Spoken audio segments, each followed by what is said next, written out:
Sa ating pong pagpapatuloy, dito pa rin po sa ating programa, naka-standby ang ating kakamping Romel Roque para sa kanyang report. Traffic situation sa lungsod po ng Cabanatuan. May bago ba? No, kaya salamat na lang, no, from Bangad papunta po dito sa Palayan, wala pong traffic, ano. Pero pagka papuntahan bayan, yun na, sa city proper, dadaanan mo na ang matinding traffic, ano po, mga dadaan sa Lourdes, San Isidro, papuntang bayan na yun.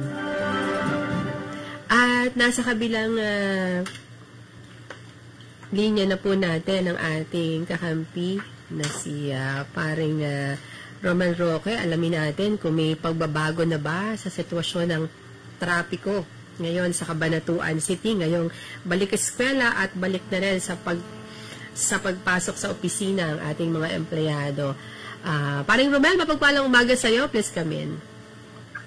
Ayos, mapagpalang umaga, classmate, kumaring Menchi, at sa sandalingan ito ay matindi at grabe ang bigat ng daloy ng trapiko ngayon dito sa kalye Giba-Giba, kalsada sira-sira ng Cabanatuan City.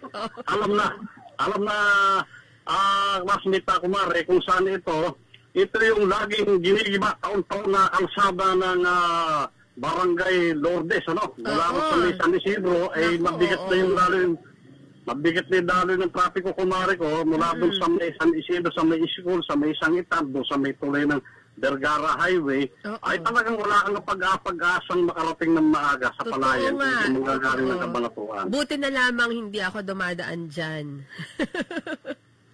Oo nga, tama kumare, at huwag kang dadaan dyan sapagkat pwede kang manyorkat dyan sa may parting Mayapyat to Natividad at parting Campotinho, lusot ka na ng Santa Arcadia. Grabe, no? Talagang hindi gumagalaw at nagka-counterflow nga itong nagmamadali. Okay lang mag-counterflow, kumari ko kung talagang kaya. Pero kung makakasagabal dun sa may daloy at bigat ng daloy ng trapiko, masama, hindi maganda. Kaya nga, parang may natatanaw ka bang traffic enforcer man lamang? Kasi doon sa gawin ng Lourdes, parang wala ako nakikita buhol-buhol. Sa ngayon, wala Bakit nga ba?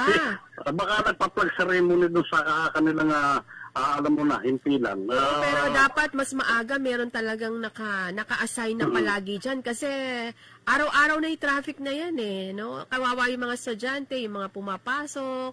Tapos yung mga motorista natin na wala pang disiplina, talagang lusot ng lusot, singit ng singit. Meron pa ako mga nakikita na mga motorista walang helmet. Sa pagpasok ko, lagi may nakikita ako mga ganyan. Pagpunta ko rin sa bayan, may mga nakikita ako walang helmet. No? Sana pagtuunan ng pansin ng mga kinauukulan. Yes, kumari ko, at yan ay inikot nga natin at tayo nakarating dito sa mga city proper kung saan meron mga traffic na paisisa dito sa may kanto ng Burgos Avenue, corner Mabini Street. Meron dito. Doon sa may, bawat kanto na meron pa isa, pero doon sa matinding bigat ng daloy ng trapiko, wala Walang tao. Walang bumabawal doon sa nagka-counterflow. Totoo, walang traffic enforcer. Wala ako nakikita. Tama. Pagpapunta ako ng bayan. Okay, Kumarigo, yan muna ang ating pansamantalang na traffic situation report mula sa Cabanatuan City, kalye Giba-Giba, laging butas-butas na kalsada.